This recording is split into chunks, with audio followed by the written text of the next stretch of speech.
Jemaat yang dimuliakan yang dirahmati Allah Subhanahu wa taala, judul khutbah kita sebagaimana dalam jadwal ini adalah kesalahan dalam merayakan Idul Fitri. Jemaat Allah Subhanahu wa taala, Idul Fitri ini adalah hari di mana Allah mengampunkan dosa-dosa kita.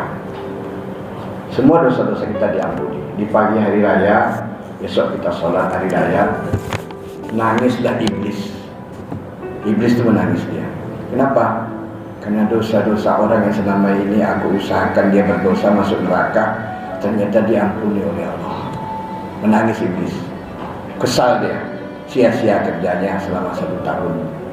Tapi karena orang itu puasa dengan benar, dengan iman dan wahtisaban, dengan iman dan keyakinan yang penuh kepada Allah, kemudian dia mawas diri, senantiasa introspeksi diri, berhati-hati dalam melaksanakan ibadah puasanya, baik pagi sampai sore maupun malam hari dengan amal-amal tamattu, amal sunat yang dikerjakan.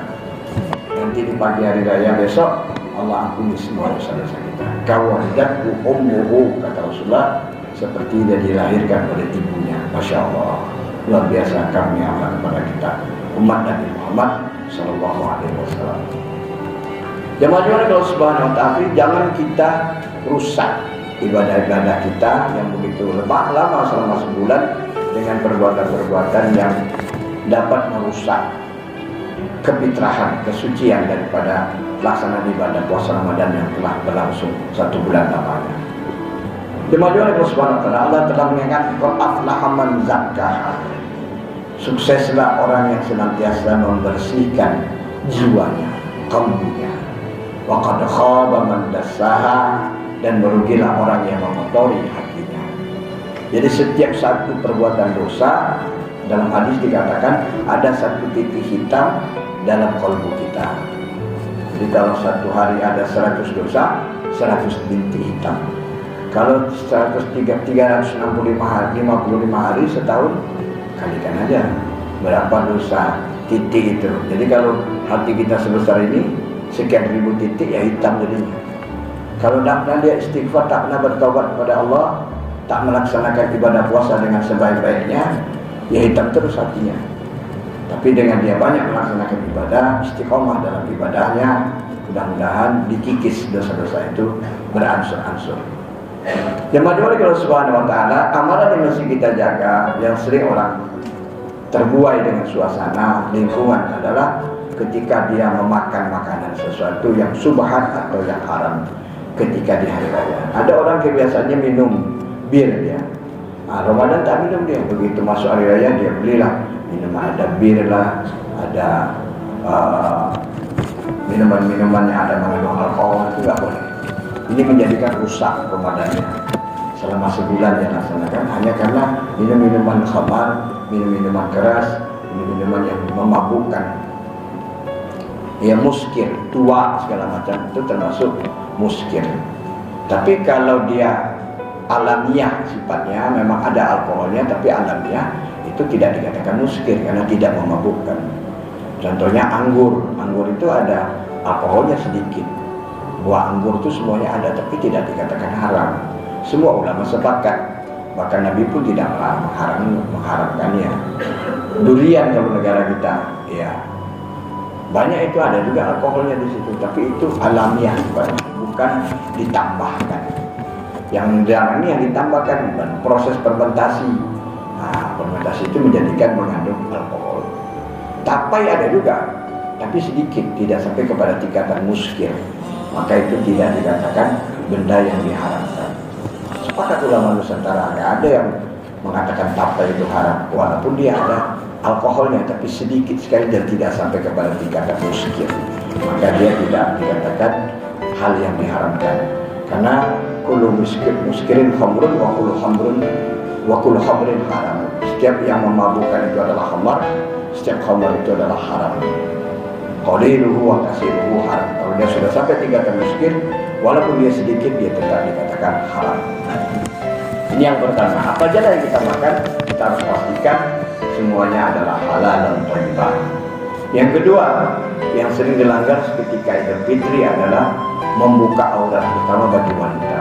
Tabarruj. Allah katakan la la tatabarraju tabarrujal jahiliyatil ula. Wahai para perempuan, janganlah kamu bertabarruj, bersolek, berpenampilan seperti penampilan orang-orang jahiliyah yang awal dahulunya. Jadi ayat itu berkenaan tentang orang jahiliyah itu penampilannya tidak seperti orang sekarang yang terbuka banyak auratnya. Orang jahiliyah di zaman Rasul itu dia hanya pakai baju lengan pendek saja, mungkin roknya sampai betis, tidak sampai lutut, sampai betis sedikit, ya hanya sampai itu jahit. Tadi kan tabarujan jahiliyah ula itu masa dulu seperti itu, hanya lengan pendek bajunya. Kalau sekarang tengok aja bagaimana yang lakukannya orang Islam juga. Dia puasa, tapi penampilan begitu Idul Fitri terbuka auratnya. Ini mesti kita tegur. Karena kalau dia anak kita, orang tuanya ikut berdosa, abangnya ikut berdosa, pamannya ikut berdosa, ikut bertanggung jawab. Nah, itu kita mesti, istri kita yang buat, ya kita ikut tanggung jawab suaminya. Pada hari kiamat, wanita itu dihisab, diikutkan oleh laki-laki yang lain yang bertanggung jawab terhadap diri dia. Istrinya misalnya dihisab, suaminya ikut bertanggung jawab terhadap perbuatan-perbuatan yang tidak diberikan nasihat ketika hidup. Dia akan tuntut, suami saya nggak pernah ingatkan saya begini terus kok penampilan saya, tak ada suami saya mengingatkan saya nggak rela suami saya masuk surga karena dia tidak mengingatkan saya. Oh, kena kita, seharusnya kita masuk surga, tapi karena dituntut bisa jadi kita tidak jadi masuk surga, jadi masuk neraka oleh karena tuntutan orang-orang yang dibawa tanggung jawab kita untuk mengingatkannya. Semoga Allah Subhanahu Wa Taala, jadi semua anak-anak kita, istri kita, anak kemenakan kita, saudara-saudara kita ingatkan untuk tidak buka aurat. Ya. Selama Idul Fitri dijaga auratnya dan penampilannya jangan penampilan seperti jahiliyah terpula. Ya sederhana saja. Ya. Kemudian yang ketiga adalah ikhtilat. Nah, ikhtilat campur laki-laki perempuan. Bahkan kadang-kadang berdesak-desakan, baik itu di mall, kadang-kadang hari raya zaman sekarang ini orang tidak sibuk ibadah, orang sibuk ke mall-mall, orang sibuk ke tempat rekreasi, ke toko-toko berbelanja, pusat-pusat berbelanja, tempat-tempat rekreasi, wisata, orang sana ramai. Ya. Zaman dulu saya, mungkin bapak-bapak juga, orang sibuk bersilaturahmi ke rumah-rumah. Kalau di kampung-kampung suasana itu masih ada. Kalau di kota sudah sendiri-sendiri aja nanti. Kalau ada kita mobilisasi di kompleks seperti ini, tak ada itu orang bersilaturahmi. Sibuk, ada yang di kampung, ada mana-mana, jadi tidak ada. Nanti paling-paling halal bihalal itulah kalau pun ketemu. Kadang-kadang dia sudah sibuk dengan kerja, mandah pula kerjanya tidak ada ketemu dengan masyarakat. Orang tak kenal dia tak kenal dengan masyarakat. Ini yang terjadi dalam masyarakat kita. Jadi ikhtilaf itu tidak boleh campur aduk antara kita perempuan, apalagi bercampur dengan yang bukan mahram. Kemudian bersalam-salam ini ada yang boleh kita salam, anak kita, istri kita, anak kemenakan kita, cucu, ya itu jelas mahram. Kalau yang tak mahram bagaimana? Tidak boleh. Ya, sepupu itu kan boleh nikah. Tidak boleh kita bersalaman. Laki-laki perempuan maksudnya. Apalagi tetangga, istri tetangga, tidak ada itu salaman. Walaupun kita jalan rumah tetangga, nggak bersalaman kita. Cukup aja taqabbalallahu minna wa minkum. Itu doanya. Ya, seringnya orang lupa baca doa itu. Orang banyak selamat layu itu aja. Padahal yang paling utama ketika kita bersalaman itu bacanya apa? Taqabbalallahu minna wa minkum. Semoga Allah terima semua ibadah amal kita dan juga amal kamu semua. Amin. Nah, itu kan itu. Jarang orang baca ini. Ya kalaupun segan baca dizaharkan dalam hati aja lah. Taqabbalallahu minna wa minkum. Itu doanya ketika bersalaman. Bukan salami rayo bukan itu. Itu kebiasaan aja. Boleh aja diucapkan. Tapi doa yang sunnah itu taqabbalallahu minna wa minkum. Dan wanita yang kita salam itu masih mahram. Kalau tidak mahram tak boleh. Ya cukup aja begini sudah cukup. Dan taqabbalallahu minna wa minkum. Atau kalau tak ngerti bahasa Arab, semoga Allah terima semua amal ibadah kita. Baik diri kami dan juga diri bapak-bapak dan ibu-ibu. Nah, itu doanya bersama. Jadi jangan ikhtilat. Jadi selama harga kok jangan kita sentuh tangan yang bukan mahram kita. Rasulullah disebutkan dalam satu hadis, tidak pernah Rasulullah SAW itu menyentuh wanita yang bukan mahramnya, walaupun ketika berbai'ah. Bai'ah itu kan penting, merupakan kewajiban. Yang berbai'ah itu bukan hanya laki-laki, perempuan juga berbai'ah. Sahabiah berbai'ah kepada Rasulullah, taat setia kepada Allah dan Rasulnya, itu berbai'ah mereka. Tapi tidak pegang tangan Rasulullah. Yang pegang tangan Rasulullah itu hanya laki-laki saja berbai'ah. Pegang tangan Rasulullah berbai'ah, taat setia kepada Rasulullah SAW. Ya, akan mengorbankan segalanya demi Allah dan Rasulnya. Nah, itu bai'ah. Nah, ketika Rasulullah mau hijrah ke Madinah maupun ketika Rasulullah telah hijrah ke Madinah, berbai'ah mereka. Janji setia bai'ah. Nah, sahabiah, wanita-wanita di zaman Rasulullah berbai'ah juga, tapi dia tidak pegang tangan Rasulullah SAW. Karena Rasulullah tahu itu tidak mahramnya. Kemudian yang keempat, sering juga karena sibuk berhari raya, sibuk jalan sana kemari, sibuk berrekreasi, sholat jamaah tinggal. Padahal selama Ramadan tak pernah dia tinggal sholat jamaah. Zuhur, asar, maghrib, isya, subuh. Bahkan pas hari raya subuh pun dia tinggal juga. Padahal pahalanya luar biasa. 2 rakaat sebelum subuh saja bapak-bapak itu lebih baik daripada dunia dan segala isinya. Raka'ataini qabla al-fajri khairun minad dunya wa ma fiha, hadis sahih. 2 rakaat sebelum sholat subuh lebih baik daripada dunia dan segala isinya. Bayangkan berapa ya dunia ini nilainya, apa isinya, luar biasa. Tak bisa terbayangkan. Bukan mobil Fortuner, bukan mobil BMW Mercy, tidak ada apa-apanya itu. Dunia ini, ya, nilai dunia ini dan segala isi ada yang terkandung dalam dunia ini, tak terbayangkan. Tapi lebih baik 2 rakaat sebelum subuh daripada dunia dan segala isinya. Hadisnya sahih. Apalagi sholat subuh berjamaah. Nah, ini tinggalnya itu isya berjamaah.